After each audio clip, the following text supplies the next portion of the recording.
तो hi friends, आज हम लोग बात करने वाले हैं Ranchi university BA history honours major paper 3, जिसमें आपको पढ़ना है वर्ल्ड सिविलाइजेशन के बारे में। इसका हम आपको क्वेश्चन विद आंसर देंगे और 2 साल का, पिछले 2 साल का प्रीवियस ईयर क्वेश्चन पेपर भी देंगे। ठीक है, सब आपको पीडीएफ में दिया जाएगा और मैं क्लास नहीं ले पाऊँगा क्योंकि मेरा एग्ज़ाम है कल। ठीक है, एग्ज़ाम नहीं, इंटरव्यू है और हमारे इधर लाइन का भी शॉर्टेज है, 2 रीज़न है जिसके कारण मैं अभी क्लास नहीं ले पाऊँगा। ठीक है, तो पहला देखिए, ये वर्ल्ड सिविलाइजेशन का क्वेश्चन पेपर है जो कि 23-27 सेशन में पूछा गया है। ठीक है, चलिए हम आपको 1 मार्क्स वाले क्वेश्चन का आंसर करा देते हैं। तो देखिए, यहाँ पे पहला क्वेश्चन है कि इतिहास का जनक किसे माना जाता है। इतिहास का जनक हेरोडोटस को माना जाता है। ठीक है, दूसरा प्रश्न है, मिस्र की सभ्यता किस नदी पर बसी है। तो नील नदी पर बसी है मिस्र की सभ्यता। तीसरा क्वेश्चन है,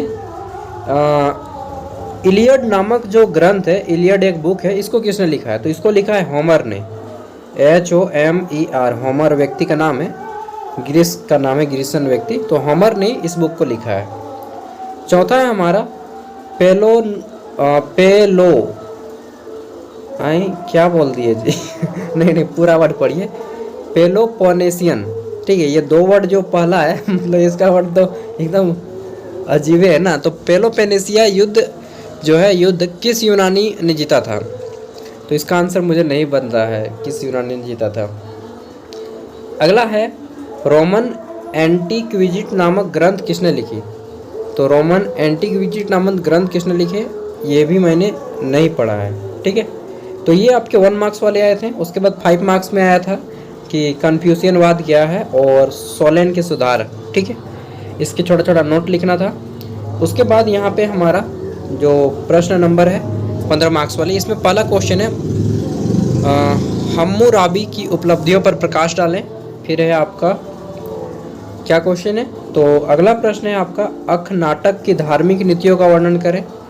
तीसरा प्रश्न है स्पार्टा के संविधान की मुख्य विशेषताओं को लिखें, स्पार्टा के संविधान। ठीक है, नेक्स्ट है हमारा एथेंस में पेरिक्लीज युग को स्वर्ण युग माना जाता है, ऐसा क्यों। जैसे कि भारत में गुप्त काल के युग को स्वर्ण युग माना जाता है।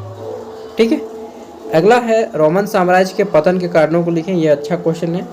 8 नंबर है रोमन गणतंत्र की राजनीतिक संरचना पर प्रकाश डालें, ये भी अच्छा क्वेश्चन है और क्वेश्चन आंसर में ये दोनों का क्वेश्चन आंसर आपको मिल जाएगा। ठीक है, ये देखिए अगला प्रश्न जो कि 23-27 सेशन, ये जो ऊपर वाला था अभी हम लोग जिसका क्वेश्चन आंसर किए, वो मरवाड़ी कॉलेज रांची का था और ये आपका नीलांबर पीताम्बर यूनिवर्सिटी पलामू का है। ठीक है, मतलब Marwari college Ranchi university, NPU Palamu और DSPMU, इन सभी का सिलेबस सेम है। ठीक है, और चलिए देखते हैं। तो इसमें पहला हमारा क्वेश्चन है, इसमें पूछा गया है कि मिस्र के राजा को क्या कहा जाता था। तो देखिए, मिस्र के राजा का जो है फयहान कहा जाता था। ठीक है, फहान या फयहान जो भी बोलिएगा, इस तरह से नाम था। ठीक है, अगला है हमारा महमूद रावी किस लिए प्रसिद्ध है। तो देखिए, महमूद रावी जो है एक कानून की किताब लिखे हैं। जैसे भारत में क्या नाम है उनका, मुनि महाराज ने लिखा है ना एक किताब, क्या किताब लिखा है, क्या जो बुक लिखे हैं मनु महाराज ने। ठीक है, मनुस्मृति। उसी तरह से महमूद रावी ने एक लॉ का किताब लिखी है, कानून की किताब। तो महमूद रावी किस लिए प्रसिद्ध है, अपने कानून की पुस्तक के लिए। ठीक है, अगला है कन्फ्यूशियस। कन्फ्यूशियस जो है किस देश का है। तो देखिए, कन्फ्यूशियस चीन का था, चीन का। ठीक है, चाइना जिसको हम लोग बोलते हैं, चाइना। अगला है हमारा इलियड और ओडिसी किसकी रचना है। तो इलियड और ओडिसी किसकी रचना है, मुझे नहीं मालूम है। अगला है कस्तुतुनिया की राजधानी कहाँ है। तो कस्तुतुनिया की जो राजधानी थी, क्या नाम है, याद नहीं आ रहा है, बहुत अच्छा नाम है कस्तुतुनिया की राजधानी, ये मुझे याद है बट याद नहीं कर पा रहा हूँ। चलिए छोड़िए, जो भी है। तो इस तरह से क्वेश्चन आए हैं और आगे देख लेते हैं। तो फिर 5 मार्क्स में आया था महमूद रावी की कानून व्यवस्था को संक्षेप में लिखें। ठीक है, नेक्स्ट है चीन के सुधार आंदोलन का क्या उद्देश्य था, ये 5 मार्क्स वाले। और देखिए 15 मार्क्स वाले में क्वेश्चन है कि बेबीलोनिया की सभ्यता के बारे में विस्तार से लिखिए। ठीक है, दूसरा प्रश्न पूछा गया था कि जरथुष्ट्र धर्म के सिद्धांत और उसके पतन के कारणों को लिखें। फिर है आपका यहाँ पे यूनानी सभ्यता की विशेषताओं पर प्रकाश डालें। और 7 नंबर है हमारा कन्फ्यूशियस के प्रारंभिक जीवन और इनकी शिक्षाओं पर का वर्णन करें।